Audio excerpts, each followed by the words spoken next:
My name is Ethan Mitchell, 32, and I've always been the responsible one in our family. While I spent years building my software engineering career in Boston, my younger sister Madison lived like tomorrow didn't exist. I'd worked tirelessly to save for my future family, never imagining Madison would demand I hand it all over after one catastrophic mistake.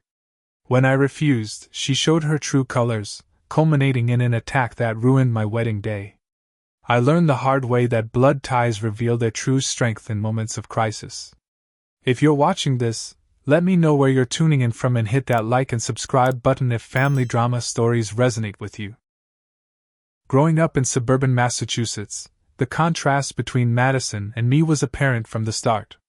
4 years my junior, Madison was the hurricane to my calm sea. Where I approached life methodically, she lived impulsively. Our parents, Robert and Linda Mitchell, were hardworking middle-class folks who unintentionally created this dynamic. They celebrated my academic achievements, but never with the same enthusiasm they showed when bailing Madison out of her latest crisis. By age 10, I was the kid with the perfect attendance record and organized binder. Madison was the 8-year-old who would forget homework and charm her way out of consequences with a smile. Our parents would sigh, say, "That's just how she is," and clean up whatever mess she'd made. When I was 16, I got a part-time job at the local library to save for college. Madison, at 12, was still having tantrums when she didn't get the exact brand of shoes she wanted. The pattern continued through high school. I graduated valedictorian while working weekends. Madison barely passed, spending most of her time with friends at the mall, funded by our parents' credit card.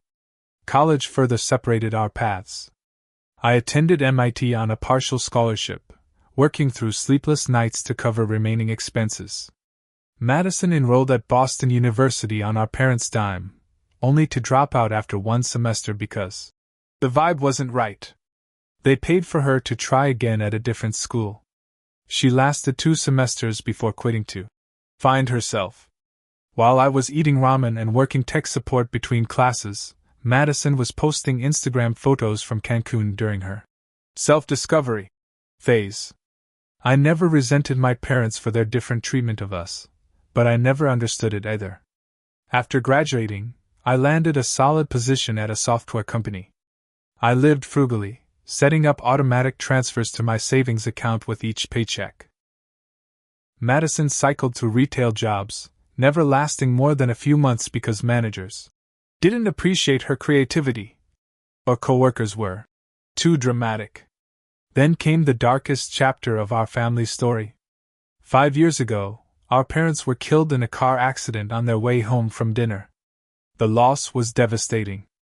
I handled arrangements, processed paperwork, and shouldered responsibilities while grieving. Madison collapsed emotionally, unable to function for weeks. I understood her pain was real, but couldn't help noticing how she used it to center attention on herself at the funeral, during family gatherings, and especially when responsibility loomed. Our parents left modest life insurance policies and their home to be split equally between us. I used my portion to pay off my student loans and invest the rest. Madison used hers as a license to elevate her lifestyle. Within months, she purchased a BMW she couldn't afford, rented a luxury apartment in downtown Boston, and filled her closet with designer clothes. "Mom and Dad would want me to be happy," became her justification for every purchase. I tried advising her about financial planning. "Madison, that inheritance isn't infinite. You need to think long-term." "God, Ethan, you're such a buzzkill," she'd reply. "Not everyone wants to live like a monk saving for some mythical future." Our relationship grew increasingly strained. We'd meet for obligatory monthly dinners that often ended with tension. I built my career, continued saving, and eventually met Jessica, a pediatric nurse whose compassionate nature balanced my analytical tendencies perfectly. Jessica saw through Madison immediately. After their first meeting, she gently observed, "Your sister seems to use charm to avoid responsibility." It was the most diplomatic assessment of Madison I'd ever heard. When Jessica and I got engaged, Madison's reaction was telling. Instead of congratulations, she immediately asked if she could plan the bachelorette party in Miami. When Jessica politely declined, preferring something local with close friends, Madison sulked for weeks. Just let her do it, I suggested, exhausted by the drama. No, Jessica said firmly. We can't start our marriage by appeasing her tantrums. That's not healthy for anyone. She was right, of course.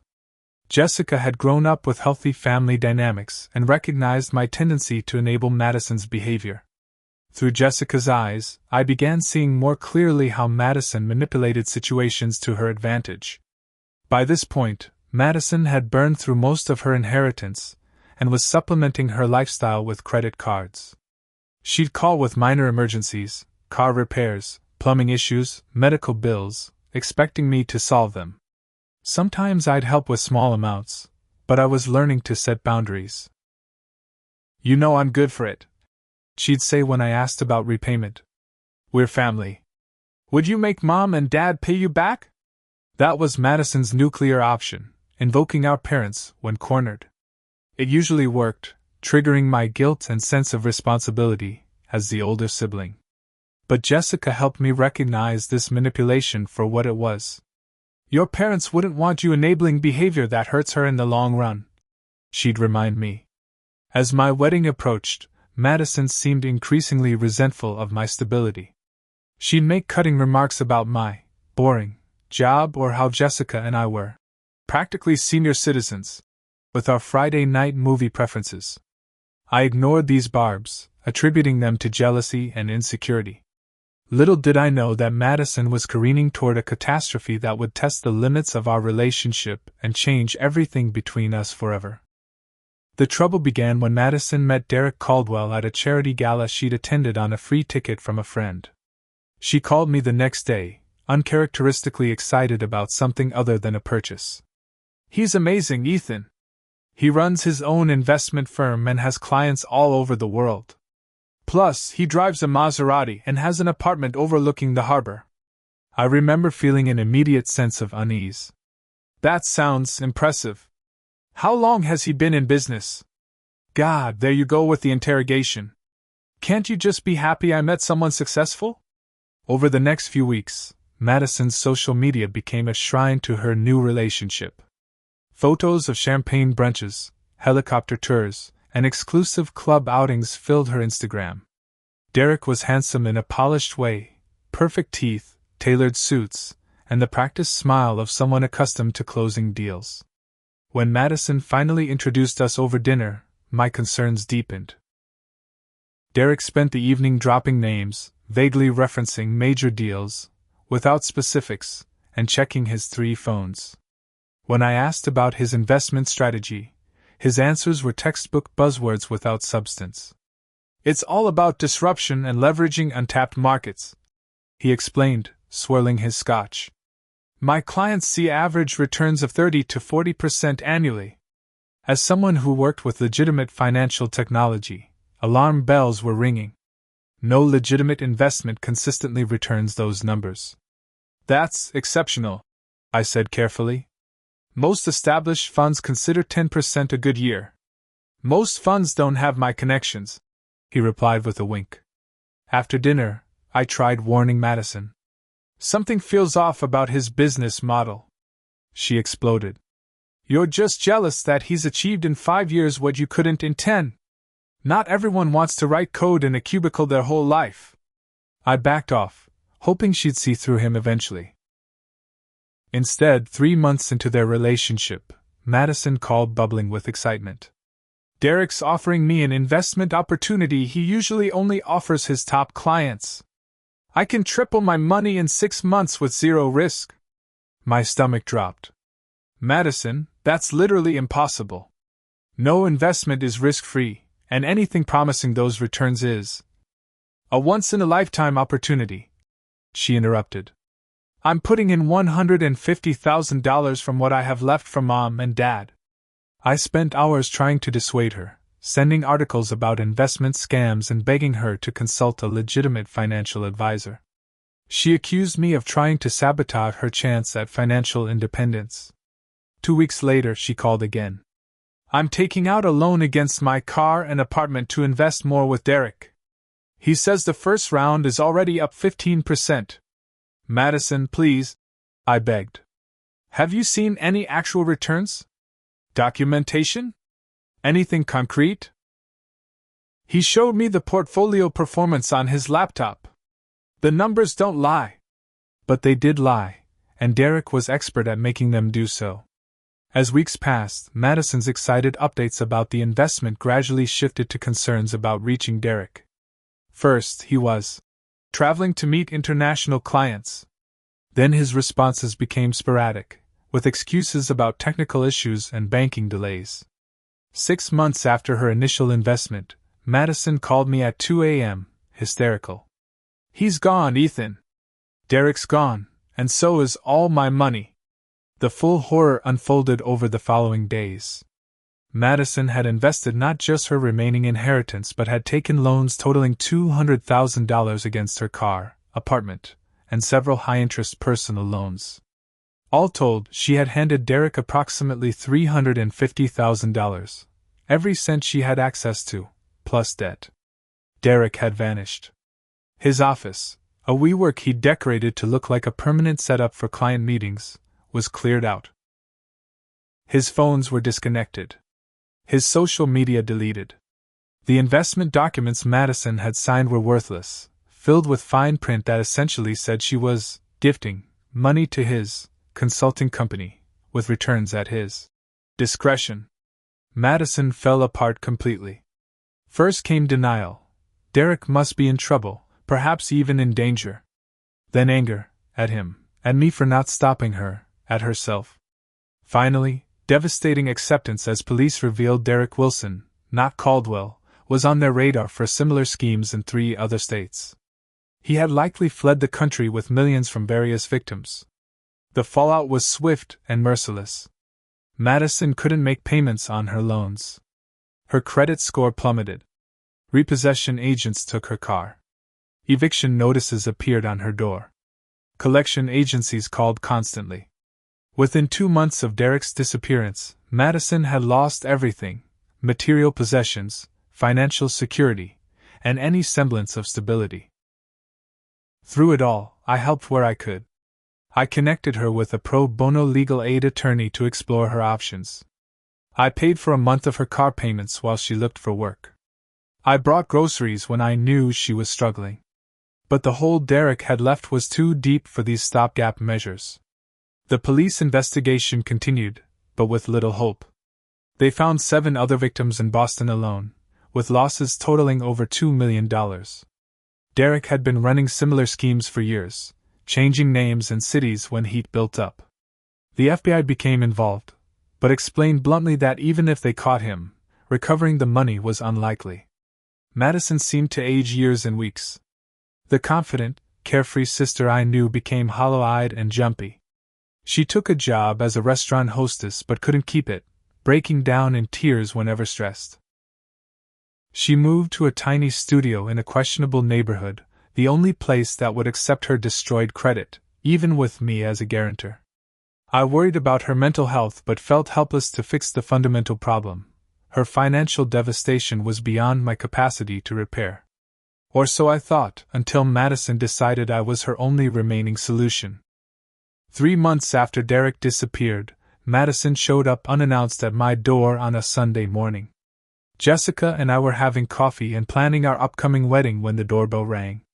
I opened it to find Madison looking more put together than she had in months, hairstyled, light makeup, wearing a dress I recognized from her pre-Derek days. "Can I come in?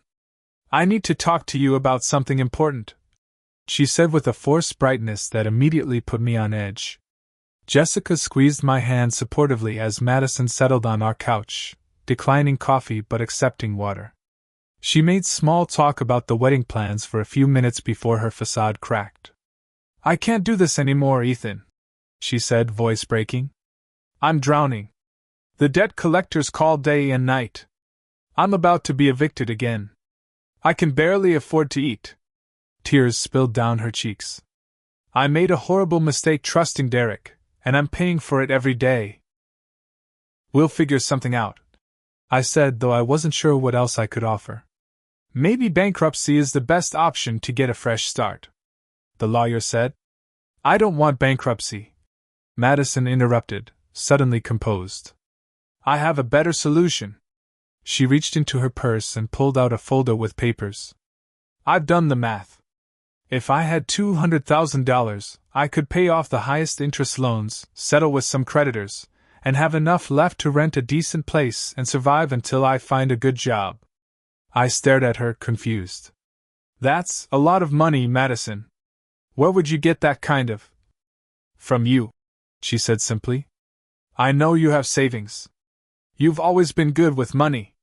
This would be a loan, of course. I'll pay you back eventually. The room went silent. Jessica tensed beside me. I felt like I'd been punched in the stomach. Madison, I finally said, I don't have that kind of money just sitting around. Yes, you do, she insisted. You told me last year you had almost $300,000 saved for a house. You and Jessica both have good jobs. You can rebuild your savings. I was stunned not just by the request but by the entitled way she made it, as if my life savings were just an extension of her bank account. That money is for our future, I explained. We're planning to buy a house after the wedding, start a family. It's not just sitting there for emergencies. Madison's expression hardened slightly. What could be more important than helping your sister? I'm not asking for a gift, just a loan. A $200,000 loan with no clear way you could repay it. Jessica pointed out gently. Madison, we want to help, but I wasn't asking you. Madison snapped, then immediately softened. I'm sorry, that was rude. I'm just desperate. Ethan, please. You're my only hope. I felt the familiar weight of responsibility pressing down. I can offer you something smaller to help with immediate needs. Maybe $5,000? And we can look at other options for the rest. $5,000? Madison laughed bitterly. That wouldn't even cover next month's loan payments. I need real help, Ethan. We are trying to help, Jessica said firmly. But giving you our entire savings isn't realistic. Madison ignored her, focusing on me with increasing intensity. What would Mom and Dad think if they knew you were letting me drown when you could save me? They always made sure we were both taken care of. The emotional manipulation was so transparent it almost took my breath away. She was using our parents' memory as a weapon. Mom and Dad would want you to take responsibility, I said quietly. They wouldn't expect me to give you my entire financial future. They wouldn't recognize who you've become. She fired back. All these years I thought you were the responsible one, but really you're just selfish. You have the means to help but choose not to. That's enough, Jessica said, standing up. Ethan works incredibly hard for what we have. We're offering help within our boundaries. Madison turned to her with cold eyes. This is a family matter. You're not even family yet. She is my family, I interjected. And she's right. I can help you find work, give you some money for immediate needs, even let you stay with us temporarily while you get back on your feet. But I can't give you $200,000. Madison stood up, gathering her papers with shaking hands. So that's it? You're choosing money over your sister? I'm choosing reasonable boundaries, I corrected. There's a difference. Her face transformed then, the vulnerable sister act vanishing completely. In its place was a cold fury I'd never seen before. You've always thought you were better than me, she hissed. Perfect Ethan with his perfect grades and perfect job and perfect fiancé. You love feeling superior, don't you? Love having me come beg? Madison, that's not. Save it, she spat. I don't need your charity crumbs. I'll figure this out myself. But remember this moment, Ethan. Remember you had the chance to help and chose not to. She stormed out, slamming our door so hard a picture fell from the wall and shattered. Jessica and I stood in stunned silence. That was intense, Jessica finally said. I've never seen her like that, I admitted, hands shaking slightly. She's been difficult before, But this was different. You did the right thing, Jessica assured me, helping pick up the broken glass from the frame. Giving her that money wouldn't actually help her in the long run. I nodded, but couldn't shake the guilt Madison had so expertly planted. Had I failed as a brother? Would our parents be disappointed in my decision? I had no idea that Madison's request was just the opening act in what would become a campaign to either get my money or punish me for withholding it. The sister I thought I knew was gone, and in her place was someone willing to go to shocking lengths to make me pay, literally and figuratively. The fallout from Madison's visit began almost immediately. The next day, my phone exploded with messages from family members I rarely heard from. Our Aunt Patricia called first. "Ethan, how could you refuse to help your homeless sister? After everything she's been through?" Before I could properly explain, Uncle Warren called with a similar message. Then Cousin Deborah. By evening, it was clear Madison had launched a coordinated attack on my character throughout our extended family. I checked Facebook to find Madison had posted a tearful video. "I never thought I'd be sharing something so personal," she began, voice trembling perfectly. "But after being scammed out of everything and facing homelessness, the final blow came when my own brother refused to help me despite having the means. I'm not asking for charity, just support from anyone who can offer it during this nightmare." The comments were filled with sympathy for her and condemnation of me. People I hadn't spoken to in years were publicly calling me heartless. "She's twisted everything," I told Jessica that night. "Made it sound like I threw her out on the street when she asked for a sandwich." "You need to respond," Jessica urged. "Set the record straight." But responding publicly would only escalate the drama. Instead, I called a few close family members to explain the full situation, including the enormous sum Madison had demanded. Some understood, others remained skeptical. $200,000 is a lot, my cousin Taylor acknowledged. "But couldn't you give her something substantial? Maybe $50,000? The suggestion that I should liquidate a sixth of my life savings still seemed outrageous, but it showed how effectively Madison had framed the narrative. A week later, Madison moved in with Taylor. I felt relieved that she had safe housing but worried about the influence she'd have over our cousin. My concerns proved valid when Taylor stopped returning my calls 2 weeks later. The situation escalated when Madison showed up at my workplace. I was in a meeting when my manager pulled me out, looking uncomfortable. "There's someone causing a scene in reception. Says she's your sister and needs to see you immediately about a family emergency." I found Madison sobbing dramatically to our receptionist about being abandoned by her only family.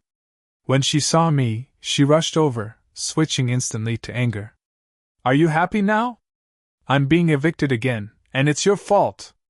Colleagues stared as I guided her outside. "This is my workplace, Madison. You can't do this." "I wouldn't have to if you'd answer my calls," she shot back. "I've answered every call," I said truthfully. "I just haven't agreed to give you my entire savings. People who care about family help each other," she said loudly as passing coworkers tried not to stare. "But I guess your precious money means more to you than I do." I eventually calmed her enough to leave, but the damage was done. Whispers followed me for weeks. My manager was understanding but concerned about potential disruptions. The workplace incident was just the beginning. Madison's campaign expanded to Instagram and Twitter, where she posted daily about her struggles and my apparent wealth hoarding. She never named me directly, clever enough to avoid potential defamation, but anyone who knew us understood who she meant by "my only family who has the means to help but chooses not to." Some days I could brush it off. Others, the guilt and stress became overwhelming. I started seeing a therapist to manage the anxiety Madison's campaign was causing. Jessica worried about my blood pressure, as I'd wake up checking my phone for the latest accusation. "She's trying to wear you down," Jessica observed. "Make it easier to just pay her than deal with the harassment." She was right, of course. And some days writing a check seemed tempting just to end the nightmare. But I knew it wouldn't end there. Once Madison realized emotional blackmail worked, There would always be another crisis, another demand.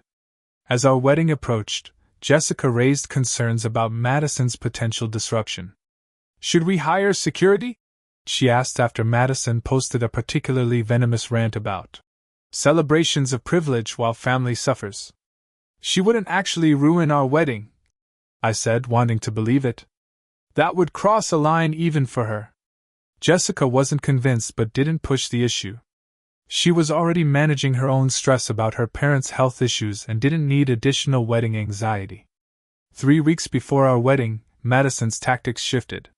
She showed up at our door again, this time looking haggard and defeated rather than put together. "I need to talk to you," she said quietly. "Not about money. I miss my brother." Against my better judgment, I let her in. Jessica was visiting her parents, so Madison and I sat awkwardly in the living room. "I've been thinking about how I've behaved," she said, eyes downcast. "I was desperate and lashed out. That wasn't fair to you." Hope flickered that my sister might be finding her way back to rationality. "I appreciate that, Madison. I've been worried about you." For the next hour, we had what seemed like the most honest conversation in years. She talked about her depression after losing everything, her shame about being conned, her fear of never recovering. I shared my own struggles with her campaign against me, the toll it had taken on my mental health and work. "I never meant to hurt you," she claimed. "I was just so scared and felt so alone." By the time she left, we'd reached what I thought was an understanding. I offered to help her find a better job through my professional network and provide $10,000 to stabilize her housing situation. She seemed genuinely grateful, hugging me tightly at the door. 2 days later, I discovered the real purpose of her visit.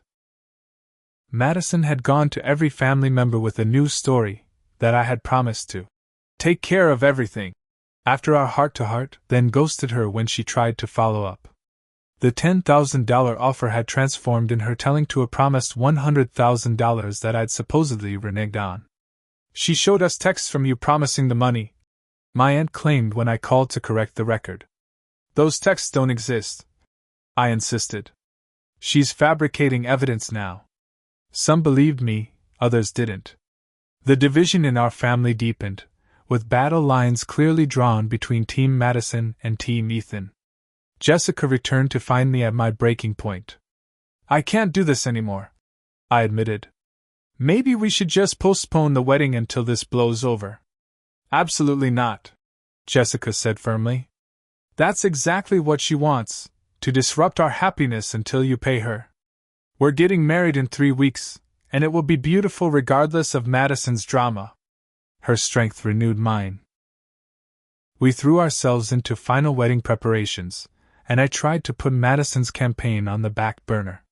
We didn't invite her to the wedding, but I hadn't heard from her in days and hoped perhaps she'd finally accepted my boundaries. I should have known better. Madison wasn't finished, she was just planning her most devastating attack yet. Our wedding day dawned perfect. Clear blue October sky, gentle breeze, ideal temperature. The venue, a restored historic mansion with gardens overlooking Massachusetts Bay, looked magical. As stressed as I'd been about Madison, seeing Jessica in her dress for our first look washed away all concerns. Her smile as she approached me in the garden pavilion made everything else disappear. "You look stunning," I whispered, tears threatening. "So do you," she replied, straightening my tie. "Ready to do this?" The ceremony was everything we'd hoped for, intimate, meaningful, and focused entirely on our commitment to each other. 60 of our closest friends and family witnessed our vows in the garden. I scanned the audience during the ceremony, relieved to see no sign of Madison. Perhaps she'd finally respected our wishes. The cocktail hour transitioned smoothly into dinner in the mansion's grand ballroom. Jessica and I circulated among tables, accepting congratulations and soaking in the joy of the moment. I was chatting with college friends when Jessica gripped my arm tightly. "Ethan," she whispered, nodding toward the entrance. "She's here." I turned to see Madison standing in the doorway, surveying the room. She wore a red dress, inappropriate for a wedding but perfectly aligned with her desire to be noticed. What surprised me was her demeanor. Instead of the anger I'd expected, she appeared calm, even smiling slightly. "I'll handle this," I told Jessica, squeezing her hand reassuringly. As I approached Madison, I steeled myself for confrontation. Instead, she hugged me warmly. "Congratulations, big brother," she said, sounding genuinely happy. "I know I wasn't invited, but I couldn't miss my only sibling's wedding." "Madison, this is unexpected," I managed, searching her face for signs of her true intentions. "I know," she said, looking appropriately contrite. "I've been awful lately. Stress and desperation made me someone I don't recognize. But seeing you so happy today, I just want peace between us." Against my better judgment, hope flared again. "That means a lot to me. Can I stay? Please? I promise I just want to celebrate with you." I hesitated, then nodded cautiously. "Of course. But Madison, please, today is about Jessica and me." "I understand completely," she assured me. "You won't even know I'm here." For the next 2 hours, Madison was the perfect wedding guest. She chatted pleasantly with those seated at her table, danced appropriately during the open dancing, and even complimented Jessica sincerely on her dress. I began to relax, thinking perhaps the wedding had inspired a genuine change of heart. Then came the toasts. My best man Ryan had just finished a heartfelt speech about our friendship when Madison approached the DJ and whispered something. Before I realized what was happening, she had a microphone in hand and was standing in the center of the dance floor. "For those who don't know me, I'm Madison, Ethan's sister," she began, her voice carrying the practiced tremor of controlled emotion.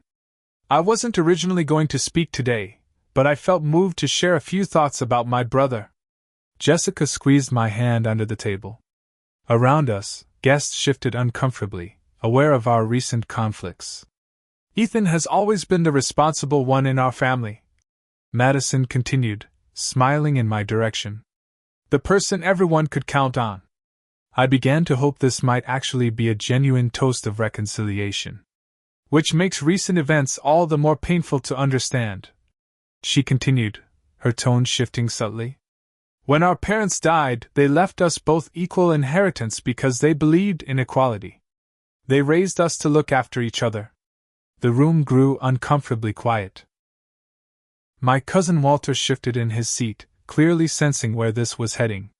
"So imagine my shock when, after losing everything to a scammer who left me penniless and facing homelessness, my brother, my only family, refused to help me." Her voice cracked perfectly on. "Only family? Madison," I said quietly but firmly. "This isn't the time or place." She ignored me completely. "Sitting here tonight, watching everyone celebrate while knowing I'll return to my friend's couch where I've been sleeping, I can't help but wonder, what would our parents think of this beautiful wedding, knowing it comes at the expense of their daughter's well-being?" Guests exchanged uncomfortable glances. Jessica's father half rose from his seat before her mother pulled him back down. "Madison, that's enough," Walter said, standing and approaching her. "Give me the microphone." "Don't touch me," Madison snapped, her controlled facade cracking. "Everyone deserves to know the truth." "My brother has over $300,000 in savings but won't spare $200,000 to save his sister from ruin." Gasps rippled through the room. The specific amounts made this more than vague accusations. She was airing our financial details to everyone we knew. "His precious money means more to him than family," Madison continued, voice rising. "He sits in judgment of my mistakes while never making any himself.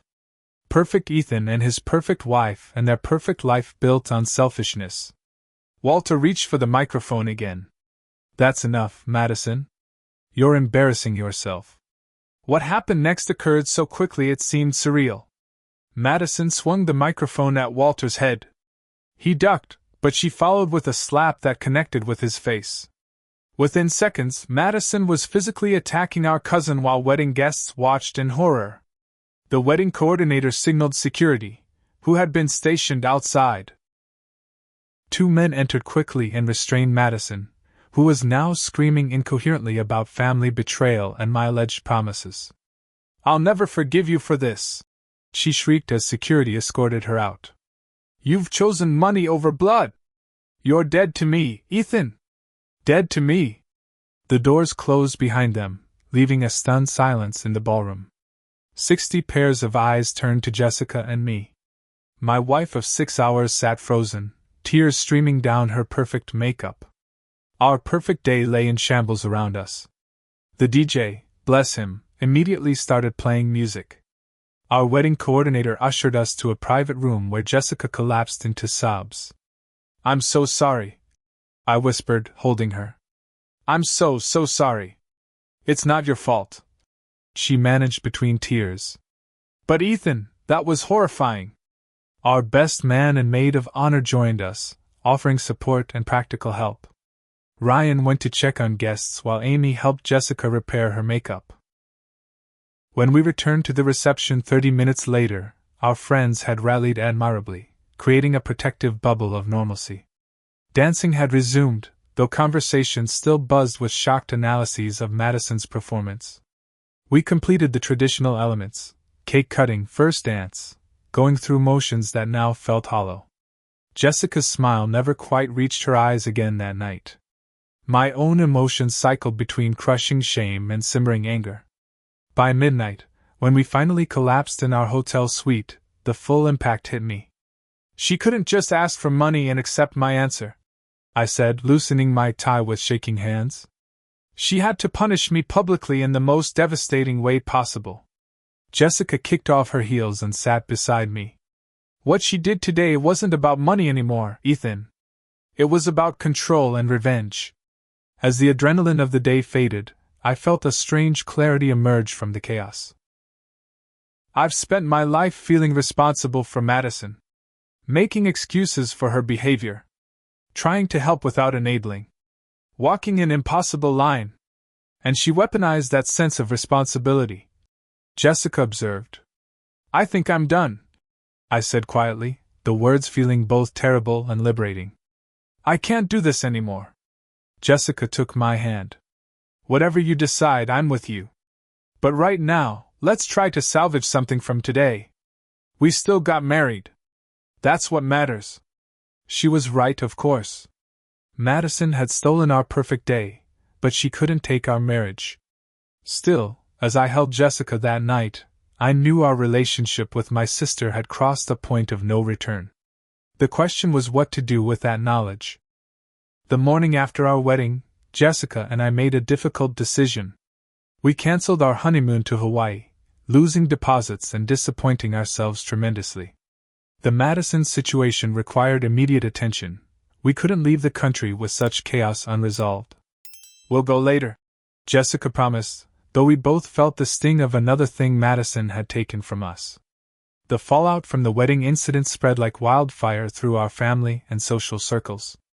Videos of Madison's meltdown, recorded by several shocked guests, made rounds in private messages, though thankfully no one posted them publicly. The reaction was unanimously supportive of us. Even family members who had previously sided with Madison couldn't defend her behavior. Cousin Taylor, who had hosted Madison for weeks, called the day after the wedding. "I'm so sorry, Ethan," she said, sounding genuinely remorseful. "I had no idea she was this unstable. Some of the things she told me about you. I should have verified before believing her." "Where is she now?" I asked, concerned despite everything. "I asked her to leave this morning," Taylor admitted. "After seeing those videos, I realized I've been manipulated. She's staying with a friend named Amber, I think." Over the next few days, we received dozens of messages of support and apologies from family members who had believed Madison's version of events. Uncle Warren, one of her strongest advocates, stopped by our apartment with a belated wedding gift and his own mea culpa. "I should have known better," he said gruffly. "Your father would be proud of the man you've become, Ethan. And he would be heartbroken by Madison's choices." His words meant more than he could know. The peace was short-lived. 3 days after the wedding, Madison began a new campaign. Late-night calls from unknown numbers. Messages from newly created social media accounts when we blocked her original ones. She vacillated between tearful apologies. I was drunk and emotional. And renewed attacks. You humiliated me by having me thrown out. Then she escalated to showing up at our apartment building at odd hours. Our doorman reported turning her away multiple times, sometimes at 2 or 3 a.m. Neighbors complained about a woman screaming in the street that I was a family-abandoning monster. This isn't just annoying anymore, Jessica said after Madison attempted to tailgate another resident into our building.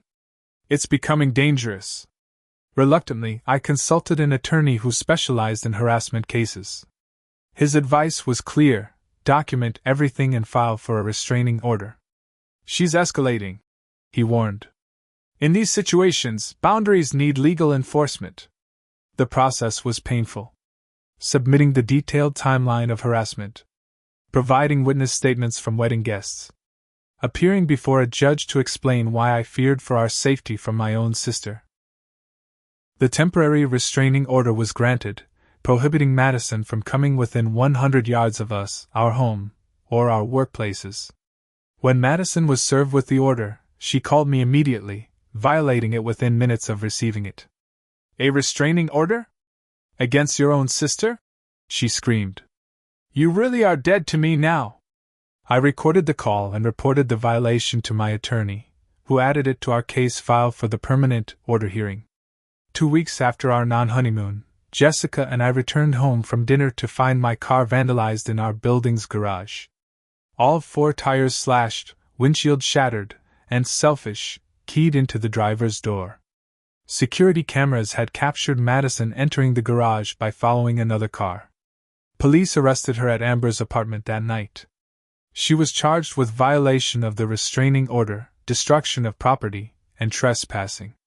When I saw her in court the next day, I barely recognized my sister. Her eyes were wild, hair unwashed, clothes rumpled. She stared at me with pure hatred as the judge denied bail due to the restraining order violation. Do you understand the charges against you, Ms. Mitchell? The judge asked. I understand my brother cares more about his car than his only family.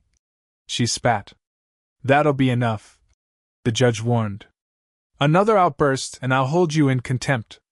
Madison spent 2 weeks in jail before accepting a plea deal, probation, mandatory psychiatric evaluation, and strict enforcement of the now permanent restraining order. The psychiatric evaluation diagnosed her with narcissistic personality disorder with borderline features, a conclusion that explained much but solved little.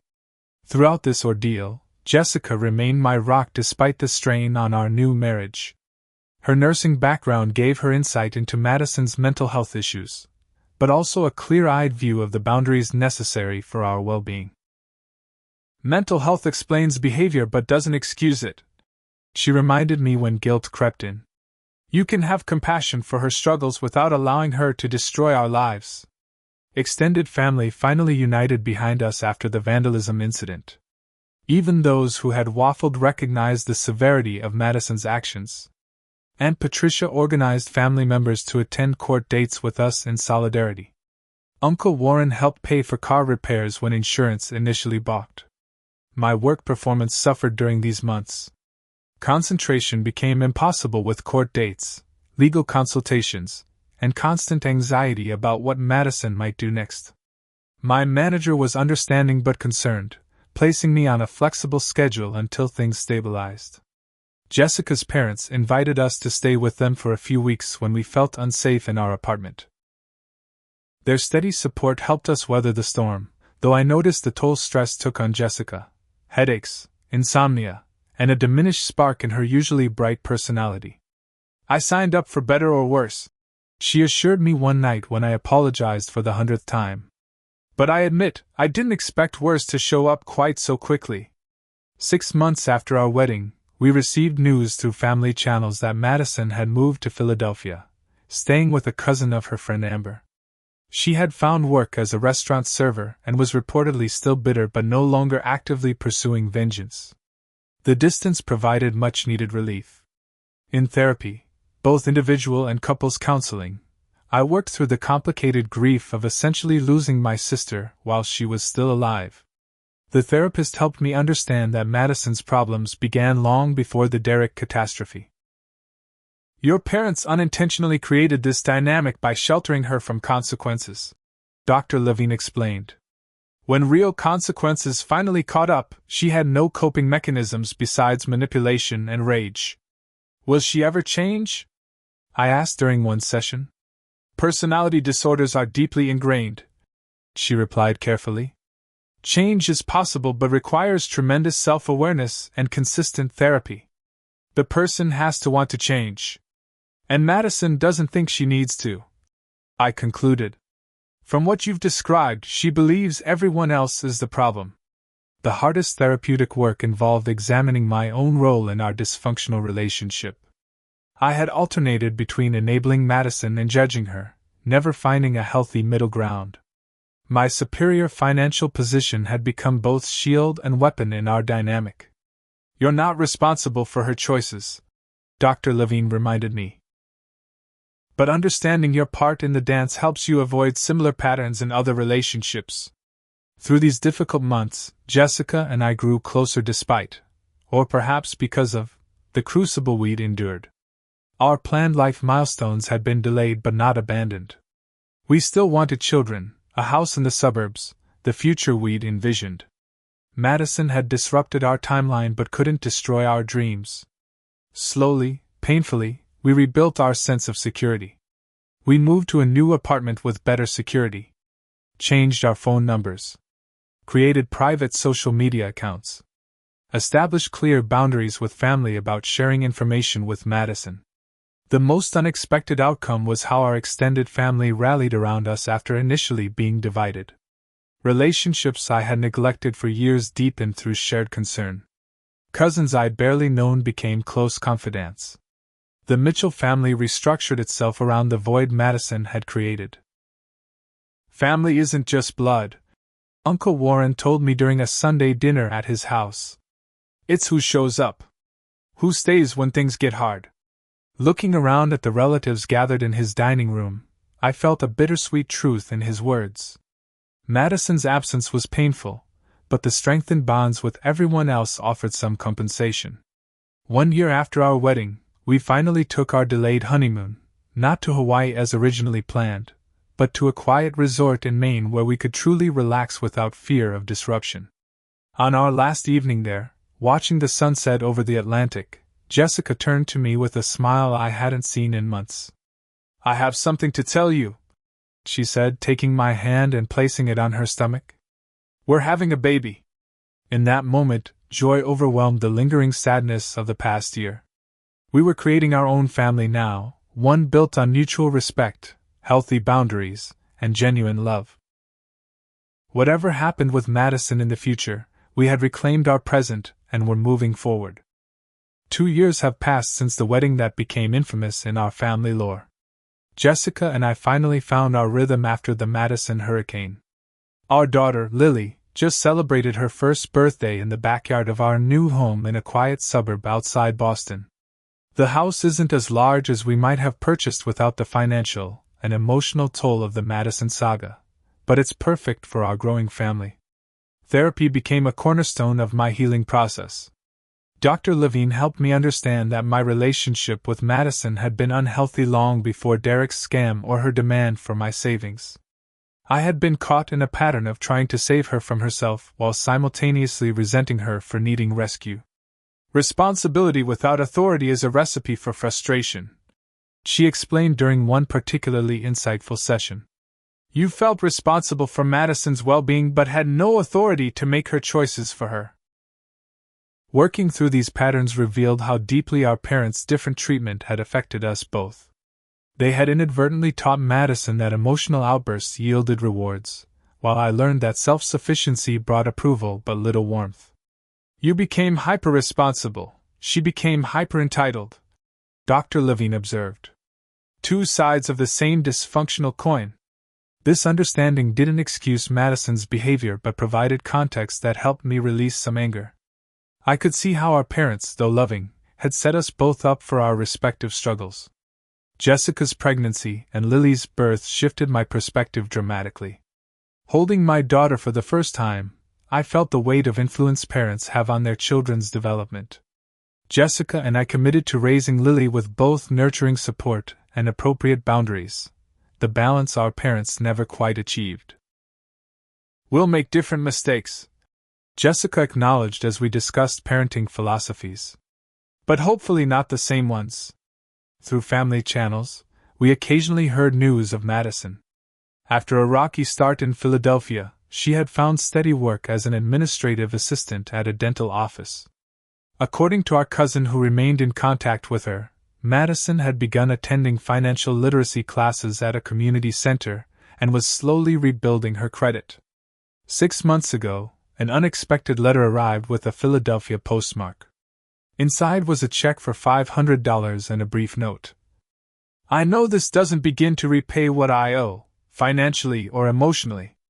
I'm working with a therapist now and understanding things about myself I never wanted to face. I'm not asking for forgiveness or contact. Just wanted you to know I'm trying to be better. The letter prompted mixed emotions. Hope that Madison was genuinely changing. Skepticism born from years of manipulation. Fear that any response might reopen old wounds. After careful consideration and discussion with Dr. Levine, I deposited the check and sent a brief, neutral acknowledgement. Thank you for the payment. I'm glad to hear you're doing well and getting help. Ethan. No further communication followed, which felt appropriate for this stage. The restraining order had expired, but the emotional boundaries remained necessary. Dr. Levine called it compassionate detachment, wishing Madison well while maintaining the distance her behavior had made necessary. Our extended family relationships continued to flourish in unexpected ways. Uncle Warren and Aunt Patricia became surrogate grandparents to Lily, filling some of the void left by our parents' absence. Cousins who had initially sided with Madison gradually reconnected, offering quiet apologies that I readily accepted. Jessica's career thrived as she transitioned to a leadership role in pediatric nursing. My own professional path took an unexpected turn when I left corporate software development to join a financial literacy startup focused on helping people recover from economic setbacks. The irony wasn't lost on me. Madison's financial catastrophe had inadvertently led me to more fulfilling work. Sometimes the most painful experiences shape us in ways we never anticipated. I told a client who was rebuilding after divorce had decimated his finances. The key is learning without becoming bitter. That philosophy became my mantra as I processed the Madison chapter of my life. The experience had taught me invaluable lessons about boundaries, enabling, and the complex nature of family obligations. I learned that helping sometimes means not giving people what they ask for. Madison had demanded money, but what she needed was accountability and mental health support. My refusal, though painted as cruel, was ultimately more loving than capitulation would have been. I learned that family relationships, like all relationships, must be built on mutual respect rather than obligation. Blood ties create connection but not entitlement. Love without boundaries isn't love at all, it's codependence. Most importantly, I learned that my responsibility is to make ethical choices, not to control others' reactions to those choices. Madison's response to my boundary was her choice, not my failure. Jessica noticed the change in me first. You carry yourself differently now, she observed as we walked through our neighborhood park, pushing Lily's stroller. Like you've set down a weight you never realized you were carrying. She was right. The guilt and excessive responsibility I'd shouldered for years had finally been released. I could love Madison from a distance, wish her well, even hope for eventual reconciliation, but I no longer felt accountable for her choices or happiness. Last month, Aunt Patricia mentioned that Madison had enrolled in community college courses, pursuing an accounting degree. She references you sometimes, Patricia said cautiously. Not with anger anymore. More like respect, though she'd never admit it. This news brought a quiet satisfaction. Not because Madison was following a path similar to mine, but because she seemed to be finding her own way forward. Her journey wasn't my responsibility, but I could still appreciate her progress from afar. As for Jessica and me, we're planning a proper vow renewal for our 5th anniversary, the celebration we should have had originally. This time with appropriate security, just in case. Some wounds heal but leave scars that remind us to protect ourselves. Lily's presence has brought perspective to everything. Her innocent joy reminds us daily what truly matters. When I look at her, I see the future rather than the past, a future where family means support without suffocation, love without manipulation, and relationships built on mutual respect rather than obligation. I don't know if Madison will ever be part of that future. I've made peace with that uncertainty. Some relationships can be rebuilt after breaking, others reveal fundamental incompatibilities that no amount of goodwill can overcome. Time will tell which category my sister and I fall into. What I do know is that the painful journey with Madison taught me to value the healthy relationships in my life more deeply. To recognize red flags earlier. To set boundaries without guilt. To distinguish between helping and enabling. These lessons, though brutally delivered, have made me a better husband, father, and person. If you're facing a similar situation with a family member who feels entitled to your resources or manipulates your emotions, remember, you can love someone while still saying no. Your financial security isn't selfish, it's responsible. And sometimes the kindest thing you can do for someone is refuse to shield them from the consequences of their choices. I'd love to hear your thoughts on this story. Have you ever had to set difficult boundaries with family? How did you handle the guilt? Leave a comment below, and don't forget to like and subscribe if this resonated with you. Thank you for listening to my journey, and remember, true family supports your growth rather than demanding your sacrifice.